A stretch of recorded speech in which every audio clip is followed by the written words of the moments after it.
Texas A&M now sits atop the SEC after beating LSU. But where do they lie in my top 25? Let's go ahead, find out. Of course, we got to start with the Fallers and the Ballers. Starting with the Fallers, Liberty. They're a covering machine. And by covering machine, I mean, hey, whoever Liberty's facing, take them plus the points. And that bode true against Kennesaw State. Unfortunately, in the worst way possible for Liberty. I've been saying all year, I think Liberty has the easiest schedule in college football. I think they should be a shoo-in to win Conference USA, making them, well, potentially a shoo-in to get that group of 5 bid in the playoffs. But the moment they lose, then ta-ta, bye-bye, you're out of the top 25. And they gave Kennesaw State their first stinking win. What? Golly, how the mighty have fallen. So Liberty, they're fallen this week. Unfortunately, Navy too. For as quick as they entered my top 25, they exited just as quickly. And it happened in fast succession in that Notre Dame game. It was one of our watch-alongs this weekend, and we watched only one half.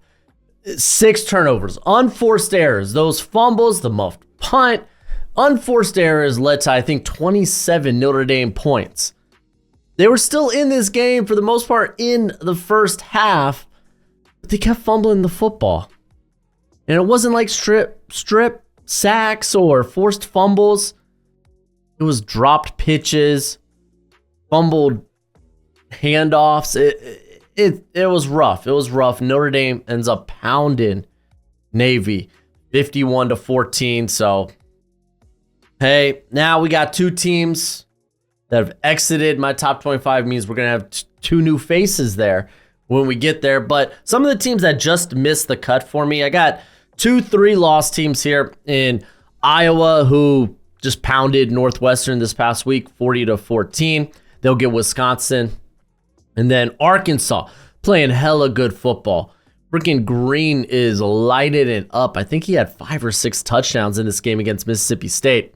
They end up winning 58-25. Big game against Ole Miss next weekend. Big game for both those squads. Now, I got Washington State here. They're a 1-loss team. I'm gonna be real with you guys.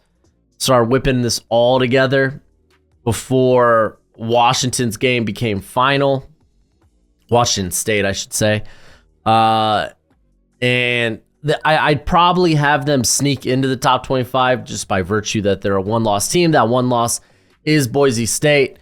But, I mean, they played such a close game against San Diego State that I was like, golly, man. You know what? I could put them in this up-and-coming, outside looking in, and kind of go with the wait-and-see approach. They get a bye this week. Let's see if any of these top 25 teams end up taking an L and falling out. And then we could pole vault Washington State in there. Washington State 7-1. You love to see it, but I don't know how much faith I actually have in the Cougars. Also, Louisiana's a 1-loss squad, but they're also from the group of 5. They had a bye this week. They get Texas State. Currently, they look like potentially the best team in the Sun Belt. And then, of course, Tulane. Tulane's still good. They had a shootout where really they were never in any true peril, but North Texas just kept hanging around because they put up a lot of points. Unfortunately, they give up a lot of points too. But Tulane got it done. They won 45-37. They'll take on Charlotte this upcoming week. Let's go ahead, get to the top 25, starting at 25 with Missouri. They're not a faller just yet, but they're pretty darn close. Listen, when they're taking on good teams, like we're talking the cream of the crop when it comes to the SEC, they get pounded into the ground, and then every other game is a close call for them. Alabama, man, it made short work of them. Granted, again, Brady Cook had to leave the game, didn't play in the second half. They lose 34-0. They get a bye. I'm going to keep them here at 25 because I do think the remainder of their schedule is not that tough, but you can never be too sure with Mizzou. And then Illinois. I think we all kind of anticipated Illinois to lose this game against Oregon. They put up a little bit of a fight, but Oregon was just too high octane on offense.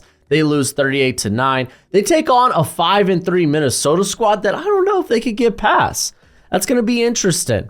So they're going to sit here at 24, and we'll see how things go next week. Memphis, welcome to the top 25. They got things done against Charlotte. It got scary. It got hairy during the game, but they end up pulling through, winning 33-28. They'll take on UTSA. And I feel like Memphis is a team we're not really talking about because of all of Army and Navy's success in the American. Memphis is a hell of a good squad.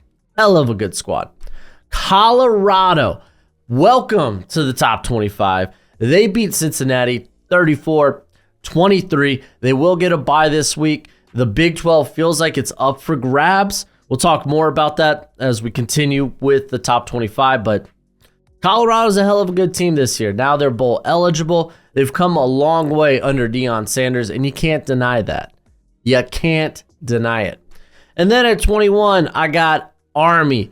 They had a bye this week. They had to watch their other military academy school go down in just fiery fashion against Notre Dame. They will take on Notre Dame later on in the year, but they get Air Force this week. Should be another win. We'll see how things go against Notre Dame, but that game will be, I think, at Yankee Stadium too.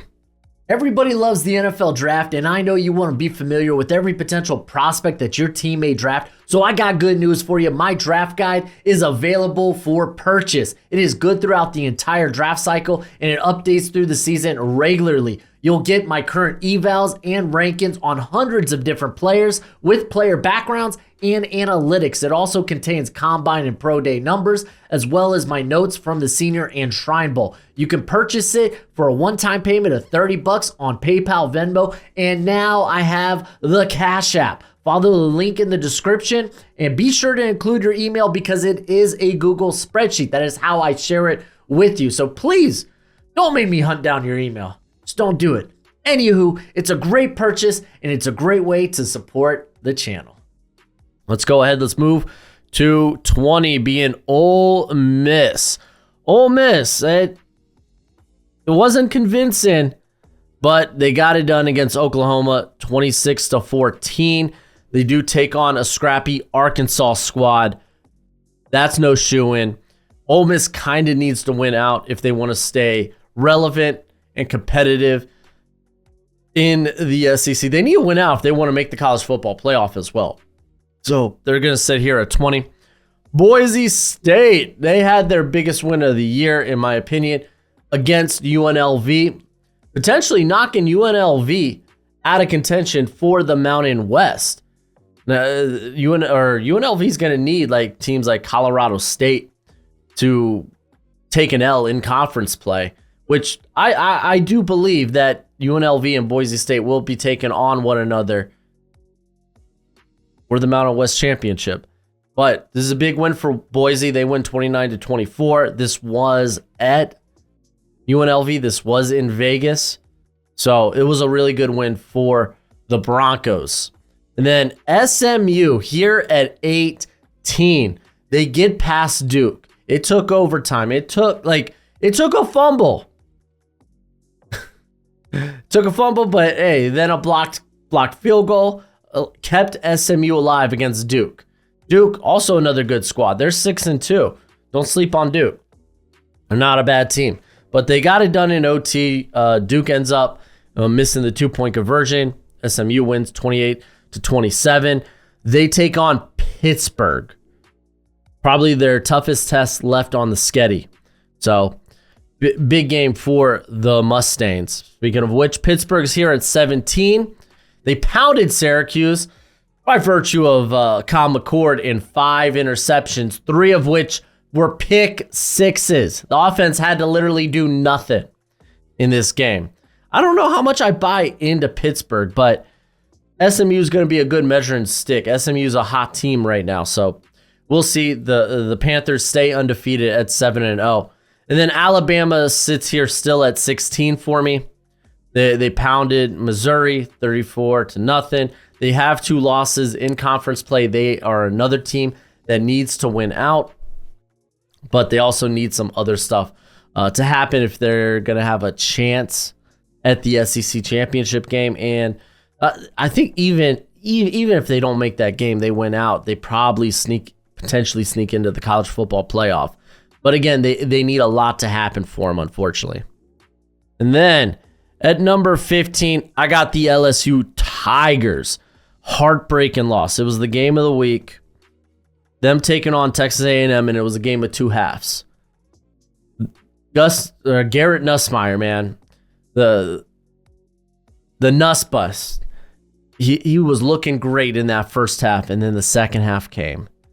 And then Reed came in, and the defense couldn't stop him. Nussmeier started making mistakes, throwing interceptions. And they end up falling short again in College Station. They end up losing 38-23. They'll get a bye. But, I mean, LSU only 1 loss in conference play gives them the nod over Alabama and Ole Miss. So, again, another team that's going to need things to go right if they're going to make the SEC championship game, if they want any shot at redemption. That's pretty possible. The SEC right now, they're just kind of killing one another. Then Kansas State's here at 14. Golly, dude, I get it. It's a rivalry game against Kansas. They barely got it done. It took a last-second field goal and then a stop on the final drive to get it done. They win 29-27. They'll get a bye. They are they'll get Houston. So they get a bye, essentially. Oh, Houston. Big win over Utah, I think. Granted, this is not Cam Rising's Utah anymore, so I don't know how much that really matters anymore. But Kansas State, they're kind of in that driver's seat as well, kind of waiting for BYU or really waiting for Iowa State to take an L in conference play to kind of move up into contention for the Big 12 title game. And then, speaking of which, Iowa State, they're going to be taking on Texas Tech. This is a tough Texas Tech team. I know, they kind of went down to TCU. Got hairy, couldn't hit the 50-yard field goal to end the game. Hey, a 50-yard field goal is kind of tough for a college kicker. Is what it is, but still, don't sleep on Texas Tech. I don't think Iowa State will. Iowa State's a pretty good squad. They're currently undefeated at 7-0. Notre Dame here at 12. Got things done against Navy. They'll get a bye. They still have to finish the year with both Army and head to the Coliseum to take on USC. Notre Dame, they essentially probably need to win out. They're going to make the college football playoff. So, hey, man, this team is radically different since that loss to Northern Illinois. They are radically different. The defense is vicious, and this is after Benjamin Morrison going down for the rest of the year with a hip injury. The defense, they win in the trenches. Offensively, they're just so difficult to stop in the run game. Notre Dame, pretty solid squad, but they do have to win out. And then BYU currently still undefeated. Things didn't necessarily get scary against Central Florida. They go to the bounce house and they get it done. They basically controlled the whole game. But you got to wonder, when would that L come? When will that beat come against BYU? They're currently undefeated. Let's look at the remainder of BYU's schedule real quick. BYU schedule, football. BYU schedule, foosball. So Utah, again, a Utah team that just lost to Houston. I'm not scared of that. Dude, actually, BYU probably ends the year undefeated with their toughest test, being Arizona State. But again, I guess don't sleep on Utah, but it's kind of easy to sleep on Utah nowadays. It kind of is. They also have Houston and Kansas. Don't sleep on Kansas, but it's not the toughest schedule in the world. I think there's a very real possibility that BYU ends the year undefeated, which actually works better for Kansas State since they have the loss to BYU. Iowa State, they still got to take on Texas Tech, Kansas, Utah, Cincinnati, all winnable games for Iowa State. It'll probably come down to Iowa State, Kansas State. That'll be the game that decides who will play for the Big 12 title. But again, this has been a year of upsets, so you can't look past any one team. You just can't.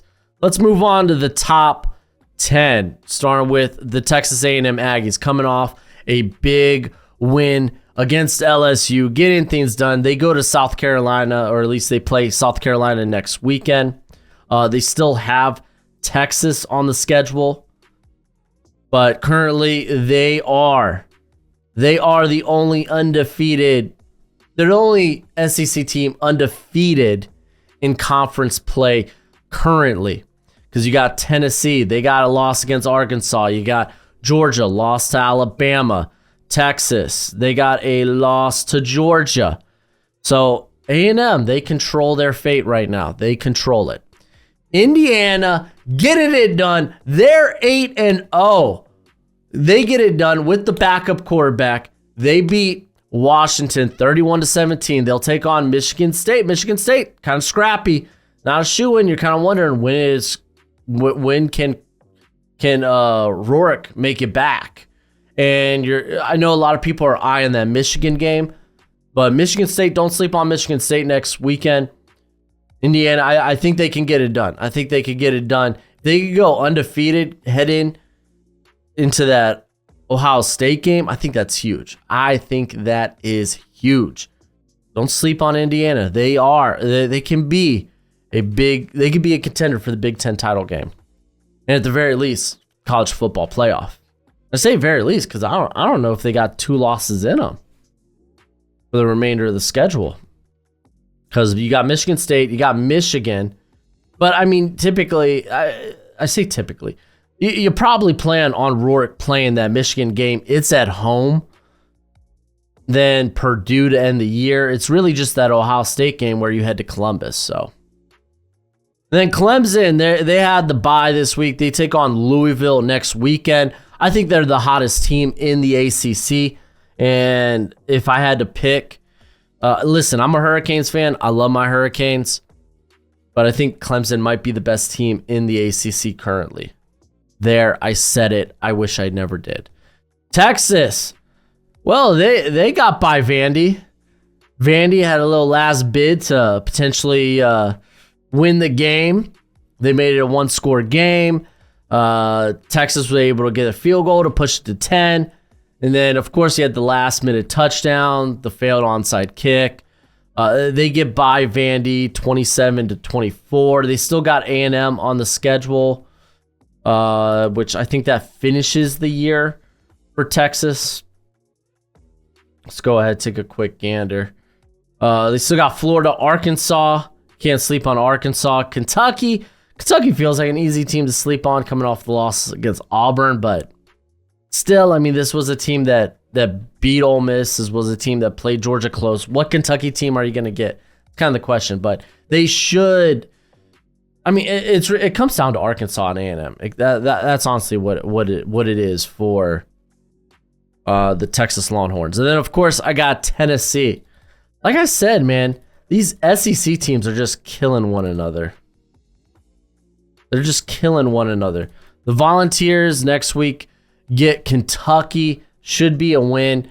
They will get a game against Georgia, which kind of probably decides their fate if they could get by Georgia or not. That will be in Atlanta. But then, of course, Vandy's on the schedule. And if you're sleeping on Vandy, then you're living under a rock. That's all I'm going to say. Let's go to the top 5. Starting with Georgia. Georgia sitting here. They had a bye. They get Florida this week. They kind of control their fate. Now with Bama with two losses in SEC play.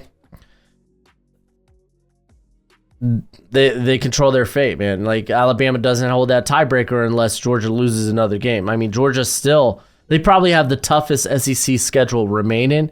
Taking on Ole Miss, taking on Tennessee. I think they win those games.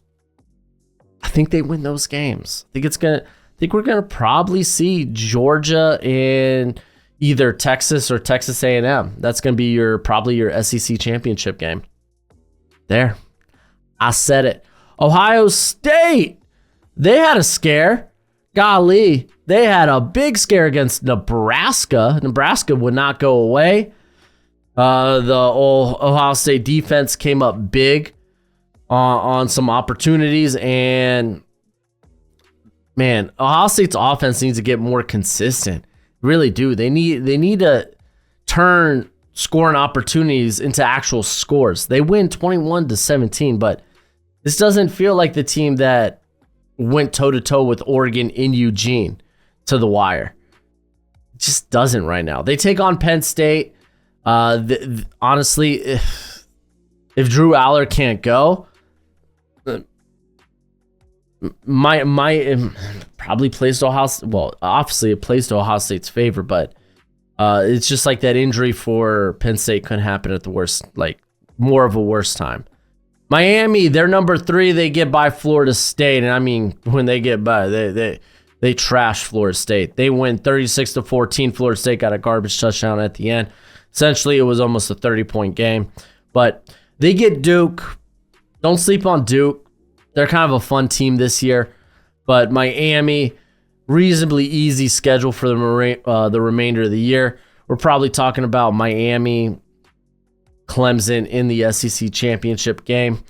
Again, they get Georgia Tech, Syracuse, and Wake Forest. Like Duke's probably the toughest team on the schedule there. You can make depending on who plays for Georgia Tech. I don't know what's the status of Haynes Keene's injury, if he's done for the year or not. No, they got him at week to week. Okay, so like I imagine he's probably good to go when Miami comes to town. So that'll be something to look out for. But hey, the Cardiac Canes, 8-0 right now. Penn State, they got it done against Wisconsin, 28-13. They had Aller go down. I don't know the severity of the injury. That's going to be something to keep up with this week because, again, they got Ohio State. It's going to be a big matchup. It's going to be a big game. Penn State, if they could get it done, makes them a shoo-in, essentially, for the Big 12 or the Big 10 championship game. Let's just take a look at the remainder of the schedule because I love playing with these different possibilities. Yeah, and basically makes them a shoo-in. They get Washington, Purdue, Minnesota, Maryland. All those not scary games by any means.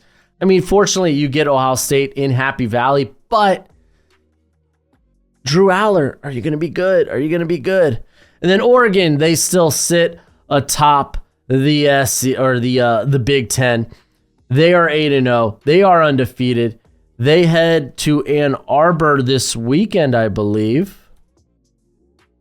Yep, they head to Ann Arbor this weekend. They get by that. The remainder of their schedule is pretty fine. It's A-okay. Like your next toughest game is on the road in Madison at Wisconsin, but hey, the Buckeyes can do it.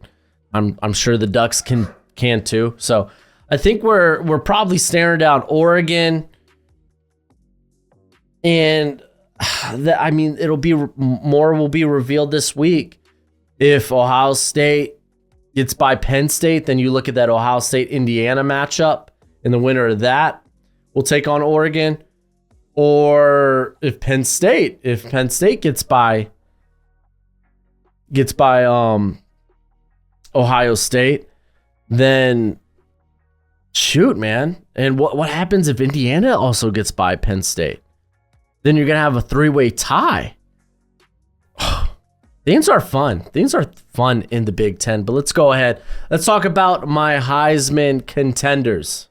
So no change in the rankings of my Heisman contenders. I still got Dylan Gabriel at 5. Had a nice game against Illinois. Then, of course, Cade Klubnik. He was on the bye this week. Cam Ward, I feel like, is just a smidge above the rest of the quarterbacks when it comes to who can win the Heisman this year. But he didn't score a touchdown this week. So he's still sitting here. I still think he leads college football in terms of like total touchdowns. I know Milroe might be close just because of all the rushing touchdowns, but we're really talking about a two-horse race right now. We're talking about Travis Hunter, who went off this week, 2 touchdowns receiving. Has just to be able to do it on both sides of the ball is just utterly phenomenal. And then Ashton Jeanty, who, at least in terms of his production, his record-setting production, has slowed down a bit. Had 128 rushing yards against UNLV, only 1 touchdown. So has slowed down, so that's going to be something to look out for. But I think right now it's Jeanty, it's Hunter. It's going to be one of those two. And honestly, you can make a great case for Cam Ward.